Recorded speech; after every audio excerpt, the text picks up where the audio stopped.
pushing my buttons. So the idea was to write it, was always to write it to shoot it. Yeah. It was to write it really small. Had it and crossed shoot your it in mind a to say, big- like, maybe we should try to take this to a couple production companies and see if they just want to buy it outright from us? Or was it always No. going to be a vehicle for you to kind of propel yourself forward as a director? It was for me to direct and to be fair with Chris and to be, I mean, I'm hugely grateful to Chris because we had several opportunities to sell the script to like legitimate production companies that I can't name, but that have big directors and Sure. And I was always like, Chris, I would like to make this film, and he always supported me. He always said, no, let's not just make money. Let's try and make the movie. Yeah. Which, for a friend is something valuable that, I respect and I'll be thankful because he always chose the let's make it avenue as opposed to let's make a quick buck. Do you feel like that was because, taking a step back to your earlier comment, you had sort of been chasing the dream of film, and on some level had put that aside to then go work on the surefire, like let's make money at Rockstar? Or I never worked at Rockstar to make money. Okay. I worked at Rockstar because for a very, very long time I was, and in part I still am, hugely in love with video games. Gotcha. And that's still something that I am very, very passionate to this day. I feel like it comes a time in your life where you just want to do something different because you've been doing something for so long that you're a creative person. And, if you're painting, sometimes you're like, I can't paint anymore. I need to try something different. Right. And then maybe that something different just leads you back to painting, or maybe it leads you somewhere off completely. And you guys have changed. Sure. You guys felt we the know the need to feeling. change. Yeah, absolutely. So We that's sympathize. that's what motivated me. It was never Interesting. the money. The money is actually, and for a lot of people in a lot of industries, and especially people that work on low budget filmmaking like Air, money is really never the motivating factor. Right. Because if money was the factor, we wouldn't have Norman Reedus, we wouldn't have Jaimon Han, so we couldn't afford stars of that caliber and of that talent and the money they command in the studio system. They did this movie because they really liked it. And I feel like sometimes you have to reason that way. So basically what I was saying is that we decided not to sell the script because we really liked it and wanted to kind of do it ourselves. And then when I ended up having an agent and a manager and a lawyer and all these nice people, then they are very nice. I'm not kidding. That's not just a platitude. It kind of grew. And so we're like in 2012, we're in 2012, and nobody really has seen the script that could make it, aside from the people that now represent us and are saying, this is two guys in a garage, it's great, but it's not gonna work, and you're not giving enough credit to your story. We need to kind of grow it a little bit and put a little more, meat on that bones, and make it maybe less of a play and more of a movie. And so you're working on it, and eventually you get it to the point where it can go and be read by people. And then when it goes and gets read to people, that takes a long time. It takes a long time because these people have a lot to read, are making movies, and when they read it, they kind of go, this would have been great last year, but now we made this other movie that is kind of science fiction, so we're not going to make another one. Sure. And so on and so forth. And it's kind of like that scene in 2001: A Space Odyssey where all the planets need to align to the monolith. And sometimes that doesn't happen. And for Air, that did happen when the script and I believe my short first, it's just very confusing, but I believe my short first landed on Robert Kirkman's desk at the time when I was changing a representation, one of these things where people come and go in the industry. And my short film landed on his desk. The script landed on his desk, and his business partner, David Alpert, who is also producer on The Walking Dead, and David was kind of like, I don't really think we need to see a zombie short film. I think we kind of got the zombies down. And And then for some bizarre reason, they clicked and they linked and they watched it and they liked it. And they were like, "Oh, is there a script?" And the script was not about zombies. It was Air. Yeah. And they read it and they liked it. And when Robert and David Alpert like something, and you have a meeting with them, and they kind of like you, then things start moving. You finally get traction on this idea that Yeah. you've been pushing for years and years and kicking around and doing all this different stuff. Yeah. So now we've moved into the Air topic. I want you to know that. So, ladies and gentlemen, if you're watching this on Patreon, Air is available Friday. You might be catching this on Thursday. So Friday, it is available. If you're watching it on YouTube, guess what, everybody? It's available right now. Go see it in theaters or download it. Now that we've caught up in the story, when he says download it, it doesn't mean pirate it. Don't pirate it. He says buy it. You know how I feel about pirating things. Our best friends out there don't pirate things. They will support. They know. Thank you. better Links than are in to the do that. description. Links are in the description. We all do that. We're dead set against piracy here, unless you're talking about Going actual after piracy. that booty. I was like, you beat me to Damn, it. I thought we were doing It a was tag gonna be team a there. walk. Right, Colin? You nailed it. Booty. Booty. Booty. I understand. Booty. Colin, it's a I get double it. entendre. Thank you. Appreciate that. It's a double entendre. For the folks who are watching now, they've clicked on this to find out about how you made a movie with Norman Reedus. What is Air? What's the elevator pitch? Because in the timeline of your story right now, script's in front of DA, Robert Kirkman's looking at it. What is the script? What is Air? So Air is a confined science fiction thriller. It's in the post-apocalyptic genre, and it's basically the story of two custodians of mankind in this underground Noah's Ark, where the best minds are kept in the hope of preserving society once the planet's surface becomes habitable again. And they wake up for 6 months. They wake up for 2 hours every 6 months to maintain the facility. And as they prepare to go back to sleep, something horrible happens. And it becomes the story of these two guys that have this huge responsibility and how they're going to cope with their problems. And are they going to be best friends or they're going to become worst enemies? And what lines are you willing to cross for your survival? And where is your survival more important than the survival of the human race? So a lot of different questions. It's a sci-fi story. It's a sci-fi genre movie. But we also like to think that it's a character piece at heart. Sure. Well, I think that goes back to what you're talking about, right? Because you're talking about it's this when you were talking about it leading up to it that you wanted this could be shot. It could have been shot without a studio. It could have been shot with any of your backers. It could have been shot in this room because it is these two guys like 95% of the movie, right? Like that's I think one of the things I found so interesting about it is the fact that you're able to jump in and it doesn't feel like I'm trying to keep up with who all these people are from the get-go. I know who these guys are. I know the stakes, and it's just this. It almost felt theatrical, like I was watching a play in a way, right? Because it is this smaller show of them interacting with each other in just relationships. Yeah, I think one of the things that struck me by it was that it's very, very difficult to do sci-fi in general. It's incredibly difficult, and not a lot of people can actually pull it doing a sci-fi indie film, largely because of the monetary demands that most sci-fi have to have in order for it to be a believable universe. But what you guys have done, and what I really respect, anyone that's out there that has studied film, you guys have taken the idea of the indie, like the one room indie, and they always say if you want to, you want to make your money stretch, you have two actors in one room, and you guys have kind of turned that on its head and turned it into a sci-fi film, which is really, really cool, and it's backed up by really strong visuals. And the thing that really struck me was the music in it, which I thought was reminiscent of, and I mean this as an actual absolute compliment because it was very nostalgic for me, kind of early Carpenter stuff, right? Nailed it, like right. I was like, this. I'll send you a vinyl of the soundtrack. Please do. And we actually have them. It hit me with such a wave of like, oh my God, it is 1985, and I'm watching Escape from New York for the first time, or I'm watching The Thing, specifically of like these people that are trapped in the situation, they can't get out of it, and they have to survive. And so that was really, really cool for me. And not only that, but you had the I don't know.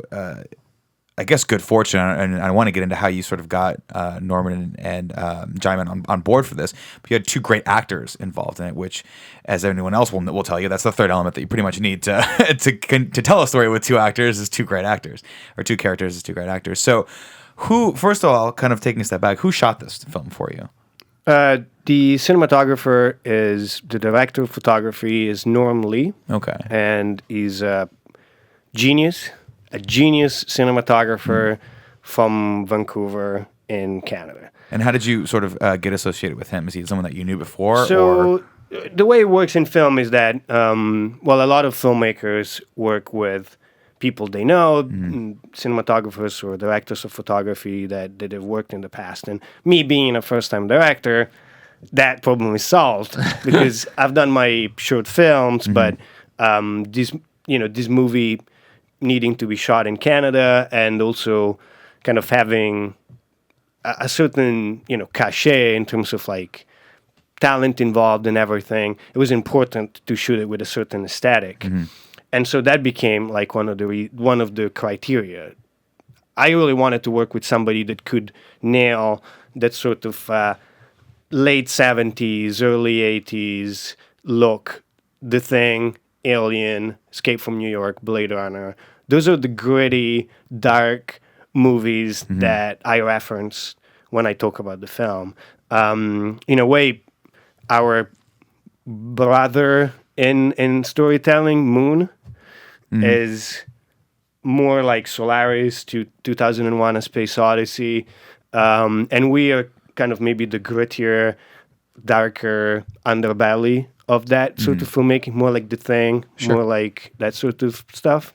The John Carpenter score, and so there was a few options on the table, and I watched this film completely independently from the search for a DP called Beyond the Black Rainbow. I've heard of that. Oh my God, that I don't ask me about the story because I'm still trying to, it's like the Hellraiser puzzle. I'm still trying to open it, but the visuals were unbelievable. Got it. Okay. Unbelievable, and I was mesmerized. I think I watched it twice just because of the second time I just switched the audio off, and then when I had like a few interviews with DPs in Canada, Norm Lee popped up, and he was the DP of Beyond the Black Rainbow, and I just wanted to meet with him. Even if he didn't work out and he wanted too much money or he was suddenly turned blind, I would still want Bad to news. meet. I'm suddenly blind. But you never know. I know. And then it turned out that he really liked the script. He was really passionate about it. He had a really, we shared a common vision for what the film would look like. And I always do a visual presentation for my movies where I just visualize it with images that I go and I filter from the internet. And a lot of people will do that with movies, and I tend to do it with photographs that I find of like real places and details of things, art. And so I showed him my collage and my collection of images that I used as reference for Air, and there was also a lot of like Cold War bunkers, and he was thinking the same thing. So I think one of the producer wrote to the rest of the producers that he had to pry us apart to end the meeting and kind of move on with the rest of the rest of the day, that we had planned. So that was love at first sight, and he ended up shooting the whole thing, of course. And then moving forward, you found obviously someone phenomenal for the soundtrack of the film, or the actual score of the film, rather, I should say. And who is that person? That person is Edo van Bremen, and there isn't a better name for a film I was going to composer. say that just like, and it's his real name. When you have that name, you have to be a composer. It's That's his just real the way it goes. name, and Edo is a musician from Canada. Super talented. He plays in a number of bands. I wish I remembered all the names, but it clearly The Beatles. The Beatles and the Rolling Stones. Right. He's in both. Maybe you've heard of either. But people can look him up. Certainly, I think this was his first feature film. Certainly won't be his last. No, it won't be. And it was just a fun process because I had a pretty clear idea of the music that I wanted to have in the film because it's the music I like, and believe it or not, the music I listen to. Not just the soundtracks, but I'm like huge into John Carpenter and like 80s electronica and sort of like 70s Pink Floyd. So that was my sound. It's that sound that really evokes emotion. It's that sound that you just kind of close your eyes to and imagery just starts popping through your brain, right? And it's yeah, I mean the film, I think, aside from the strong storytelling, is actually worth it just for the soundtrack alone if you are a huge 80s sci-fi film buff, because you will literally close your eyes and be like, I think I'm 6 years old again and terrified of watching this thing that's going to kill this other actor on screen. So let's kind of dive into it a little bit, though. You mentioned, we were talking out there, that you originally wanted to shoot this on film. What was the thought process behind that, and then why did you segue over to digital? Well, first of all, as a filmmaker, there is always that sort of hidden desire to kind of shoot it with the format and with the celluloid that has been used. Was in that a so big many... thing for you for your first film? Were you like, I'd have to have this as sort of a... Well, actually, believe it or not, I shot a short in 35mm film just to acquaint myself to with it, it. And it was fun, and it looks great, and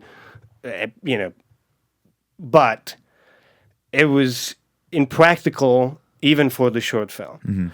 And Kodak donated the film to me to make that short. So I didn't even have to pay for the stock. I just had to pay for the development. Processing, They're yeah. like a wonderful company. There's a lot of wonderful companies out there that will actually help filmmakers. Seems like funny and unbelievable and somebody that's saying it to pimp the industry, but actually there's companies out there that are really willing. If you have good ideas and you're articulate, people will try to help you make movies because they stand to gain, but also because it's an art form for a lot of people. Yeah. But to go back to your question, it was very, very, very quickly realized by everybody involved that the film wouldn't work. And it's both a question of it's becoming impractical to use film outside of certain cities where you can get it developed, or clearly we're talking about low budget indie films. Sure. Because if you have unlimited resources or very large Well, even on huge studio coffers. films, though, that's still an issue, right? It's because we were talking out there, and you were saying that you shot the film up in Vancouver, and there wasn't even there were no facilities to actually develop the dailies for you. Yeah, the facilities to which I develop find ridiculous film for Vancouver, where everything's being going shot. away. Yeah. Yeah.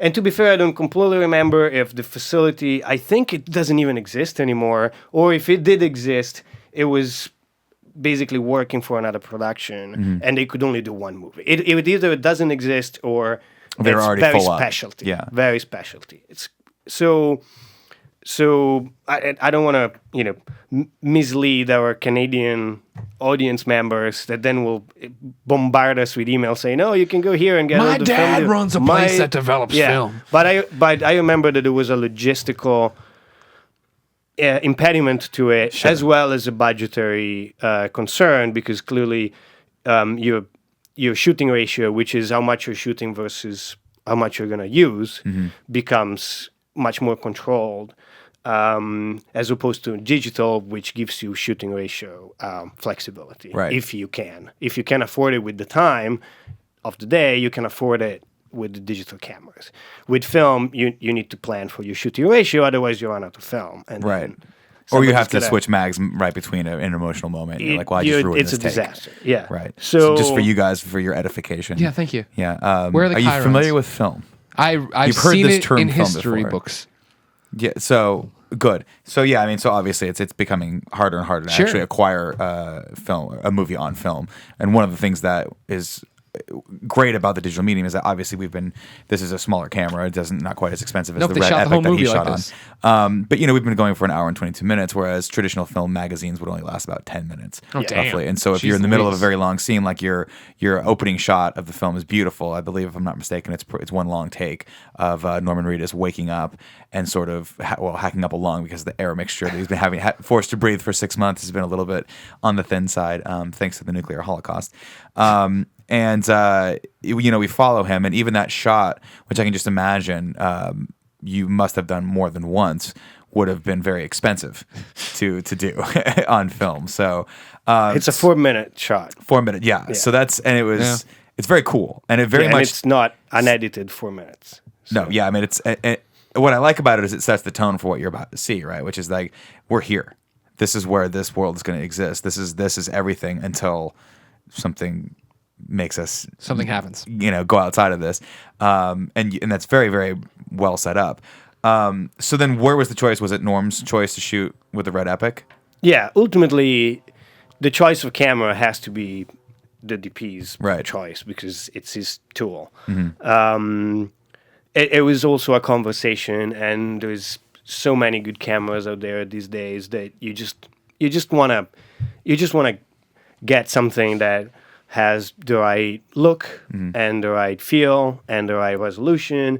We shot anamorphic. That was going to be my next question because it looked like it was anamorphic. We shot anamorphic, and it's not just anamorphic, but we shot with vintage lenses. Yeah. To get the look and feel. We used the ARC Vantage. Okay. There's only 3 sets of those lenses in the world, I believe. I want you to know this is the nerdiest Nick's ever been on this show, and I love it. What lenses you? Oh yeah, all right. Yeah, well, Nick went to Nick I studied film, and so he's in love his. it. That's why you and I are sitting back. I just want to enjoying know. this. This is awesome. I read a lot about this, right? Because I read please. the American Cinematographer magazine, and they talk a lot about how one of the differences between. I mean, there are stark differences between film and digital, right? And one of them is that digital is very, very, very clean look. Obviously, that's the whole point. It is the antithesis of an actual organic piece of film that is going through a shutter. And so oftentimes what DPs will do is they'll have a particular lens that adds a specific look to it that might soften the film or give it, in this case, these beautiful lens flares that will happen every once in a while because you're shooting anamorphic. And so you get the sort of, and pardon the parlance, but the John McTiernan Die Hard, like beautiful lens flare that'll pop up every once in a while, which for sci-fi and for this world really sells that concept, and you guys were able to get a lot of that look in the camera, which was great. I'm not sure how much of it. All of it. Oh, it was all of it. Okay, that was going to be a question too. There's no VFX flares of any kind. So, like, as opposed to J.J. Abrams, where there would just be, well, actually, he did a lot of it in lens too, but then there would be a lot backed up where there's just constant flares happening all over the place, and you're like, Jesus, back the flares off, bro. I want to see Kirk's skin. So then you mentioned that you shot this in 19 days, but.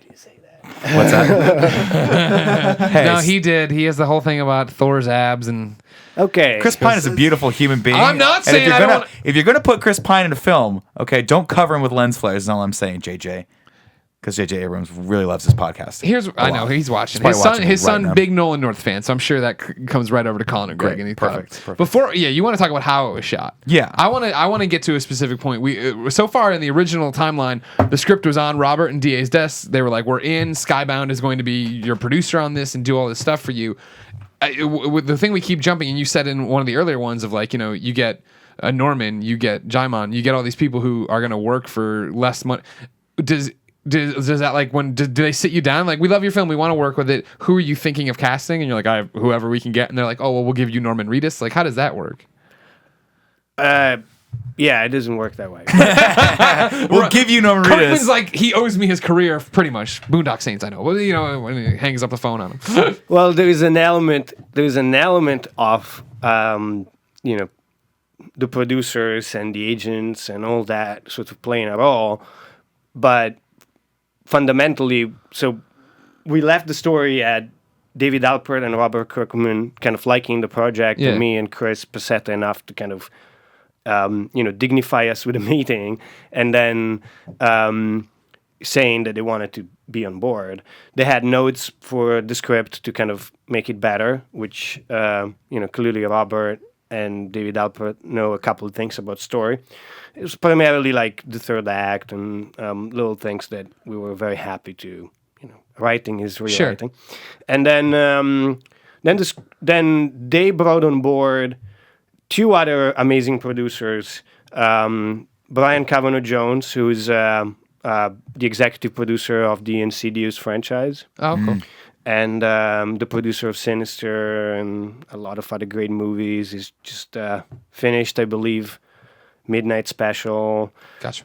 Anyway, Brian Kavanaugh Jones came on board with this company, Automatic, and with them, the Canadian producer, Chris Ferguson, who's now like one of my best friends, and like a great guy, like a filmmaker himself, that he's been in the trenches for so long that I feel like he fought his way out of them. And so these producers came on board, and I believe for a certain amount of time the ball was with them in terms of like getting the movie going. Sure. Because that's what people go, what do the producers do in a movie? Well, first of all, they really help to get the script together, and then they really help to get the script financed, which is not like a small thing. And so they got the financial resources together for us to make the movie, and eventually got Sony Stage 6 involved to release it. Gotcha. So that's how we went in terms of like finally having a movie that is not just a pile of paper on a table. And then you begin casting, and casting is another whole adventure, and you just hope that you get the people that are going to be great for the part, that are going to make the movie what it needs to be, that are available in the window that you have to shoot, and that you line them up before the movie just loses momentum, and then people just go and do other things. So in a certain way it takes time, and in another it kind of is when if you have a movie or if you don't. And the first actor that we cast was Norman Reedus. That's a good way to start. It was a conversation. It was a very easy conversation because the name came up, and when the name came up, I believe everybody was like, this could be great, and I loved The Walking Dead, and when I saw him come on in the first season of The Walking Dead, I just felt like the show had taken on like a whole new dimension. He's great. Yeah. And so I chatted with him on Skype, and he read the script, and he had like questions for me, and we considered what kind of character he would be good in, and I believe I felt very strongly that he would be the best Bauer that we could ever have, and he was agreeing with me. So we cast him. He said yes, and that was like a big moment for me personally, because now there was somebody. You can be validated when your producers say, we're going to try and find some money for your movie. But when an actor, and a really good actor, says, I like the material enough to do it and take a chance on it, and maybe even say no to another couple of things that could potentially maybe even pay me more to do this, this is when, first of all, the artistic and moral fiber of these people that are so committed to their art that are like, yeah, I sometimes just want to do something for my acting. Right.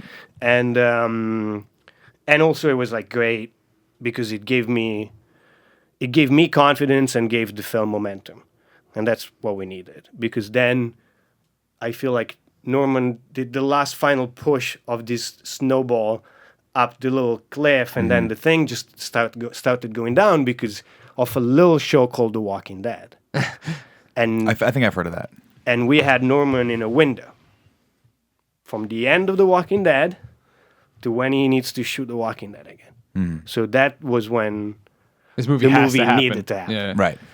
And that was the best thing that could happen, because that kind of got everybody like really focused, really going, and then we had more conversations, and more creative meetings, more names on the table, and then I don't remember where the name of Jaimon Hansu appeared, but